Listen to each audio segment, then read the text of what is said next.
Yang kedua ada namanya mazhab Maliki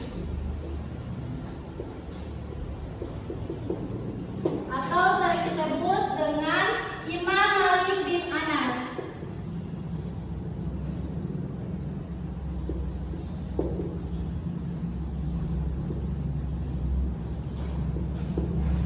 Yang ketiga ada mazhab Syafi'i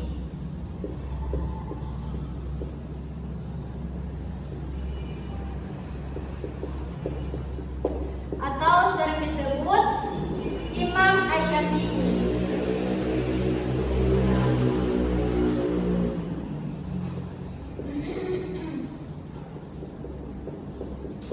Dan yang terakhir ada mazhab Hambali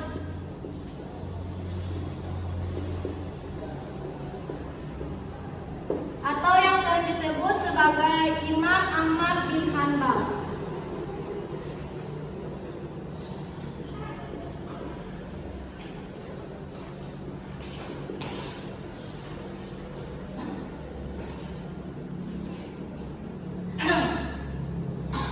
Nah, mazhab ini secara bahasa berarti jalan yang ditempuh. Dalam konteks Islam, mazhab ini merupakan pendapat atau metode ijtihad yang digunakan oleh para ulama besar dalam memahami dan menetapkan hukum Islam berdasarkan Al-Quran, hadis, ijma, dan qiyas.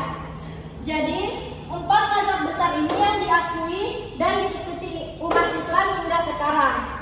Yang pertama ada mazhab Hanafi, betul, atau sering disebut sebagai Imam Abu Hanifah.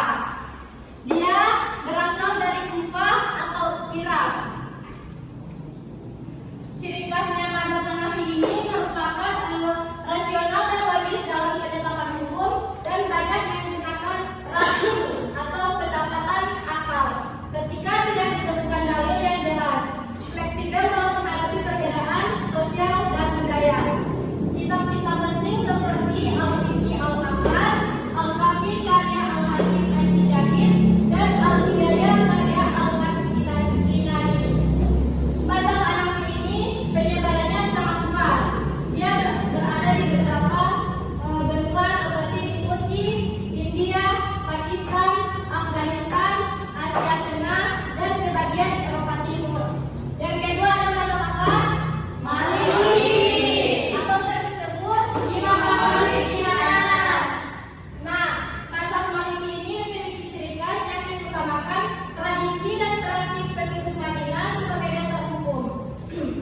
Jadi hati-hati dalam menerima hadis yang tidak mutawil karena menonjolkan kemaslahatan umum seperti maslahah mursalah. Kitab-kitab penting yang ada di mazhab Maliki ini merupakan Al-Muwatta'ah atau karya Imam Malik sendiri. Yang kedua ada Bidayatul Mujtahid karya Ibnu Rusyd, dan yang ketiga ada Tamhid karya Ibnu Abdul Albar. Penyebarannya yaitu ada di Afrika Utara, Maroko, Tunisia, Aljazair, Sudan, Andalusia atau Spanyol Islam, dan sebagian Timur Tengah. Dan yang ketiga ada mazhab Syafi'i atau sering disebut sebagai Imam Asy-Syafi'i. Nah, mazhab Syafi'i ini lahir di Gaza atau di Palestina.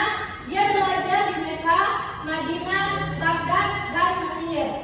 Ciri khas dari mazhab Syafi'i merupakan yaitu menyatukan metode Hanafi atau rasional dan Maliki tradisional.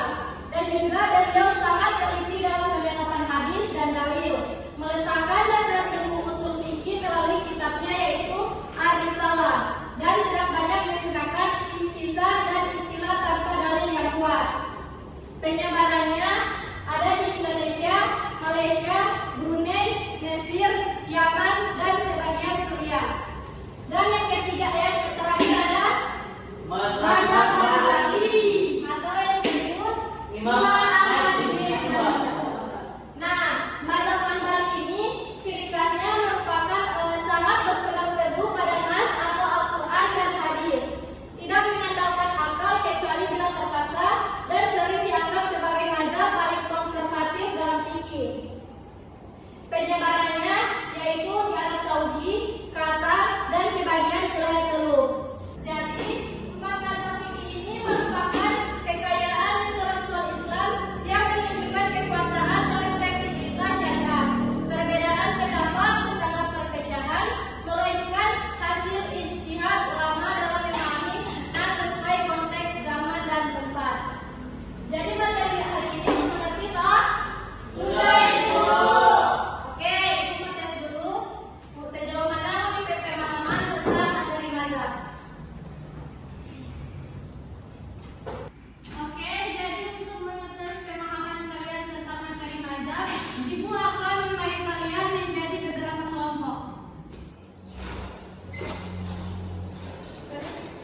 materi untuk dipelajari secara mendalam, dan tugasnya adalah menjadi ahli dalam subtopik tersebut.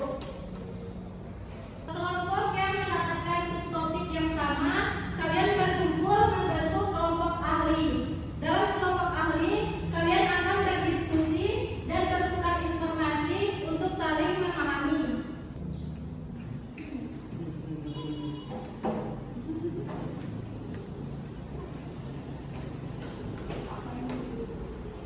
Pertanyaan yang akan kalian bahas.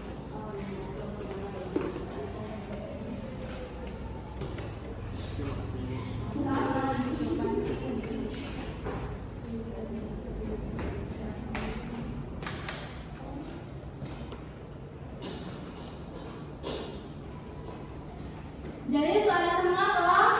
Iya, Ibu. Topik yang akan dibahas. Jadi kelompok yang akan membahas latar belakang masing-masing imam mazhab berkumpul di sebelah sini. Yang mendapat latar belakang imam-imam mazhab berkumpul di sini. Oke.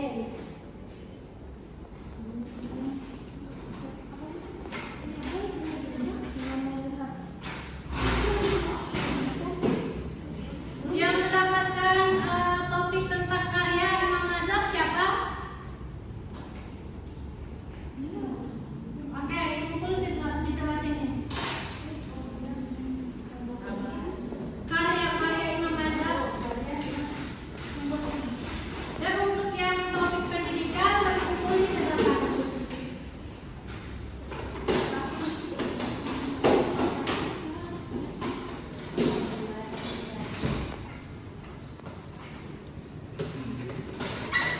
Oke, silakan kalian berdiskusi dan bertukar informasi dan saling memahami bagian materi yang sama.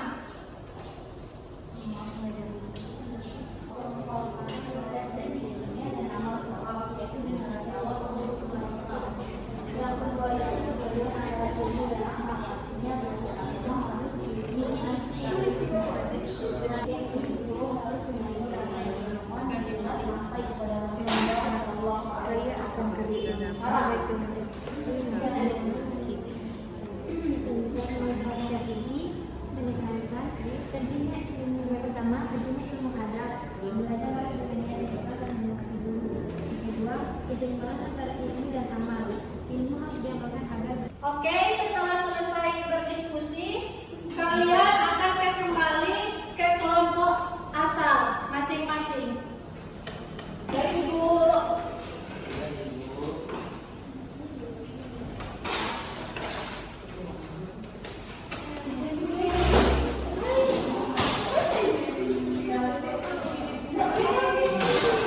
Untuk pembahasan materi tentang latar belakang mazhab, Ibu harap untuk dapat maju ke depan dan menjelaskan pemahaman kalian tentang materi tersebut. Iya, Ibu. Jadi siapa yang mendapatkan materi tentang latar belakang mazhab, silakan maju ke depan.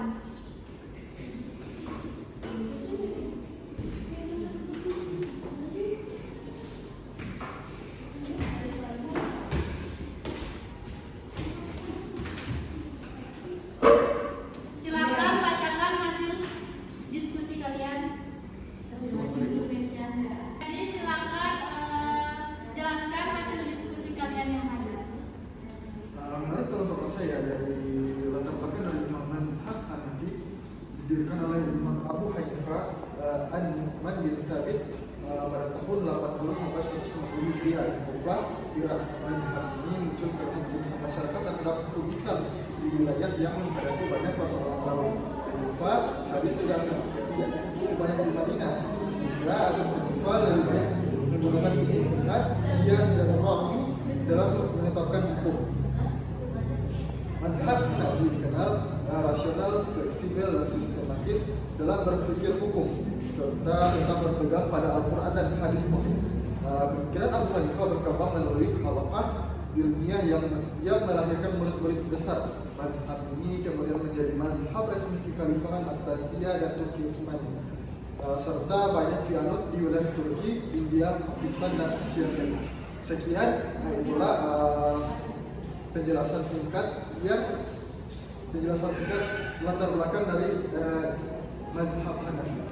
Oke, jadi aplaus dulu untuk saya. Silakan. Terima kasih. Selanjutnya untuk yang mendapatkan karya Imam Mazhab, silakan maju ke depan.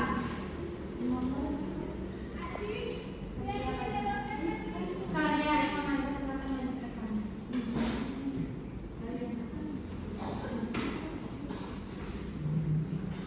Oke, silakan paparkan hasil diskusi kalian. Karya Mazhab Maliki adalah kitab-kitab fikih dan hadis yang menjadi pedoman dalam memahami ajaran Imam Maliki seperti Al-Muwatta, Al-Mudawwanah, At-Tamhid, Al-Izkar, Bidayatul Mujtahid, dan Muskar Khalil. Oke, jadi aplaus dulu untuk teman-teman kalian. Masya Allah. Terima kasih, Bu. Dan yang ketiga tentang pendidikan mazhab. Silakan maju ke depan. Oke, silakan jelaskan hasil diskusi kalian. Ada beberapa konsep pendidikan menurut Mazhab Maliki. Yang pertama, penghormatan terhadap tradisi ilmiah dan amal salaf, yaitu generasi awal umat muslim. Nah, yang kedua, perpaduan antara ilmu dan amal. Artinya, belajar agama harus diiringi dengan praktiknya. Dan yang terakhir, pemeliharaan sanad ilmu, yakni guru harus memiliki rantai keilmuan yang jelas sampai kepada Rasulullah SAW.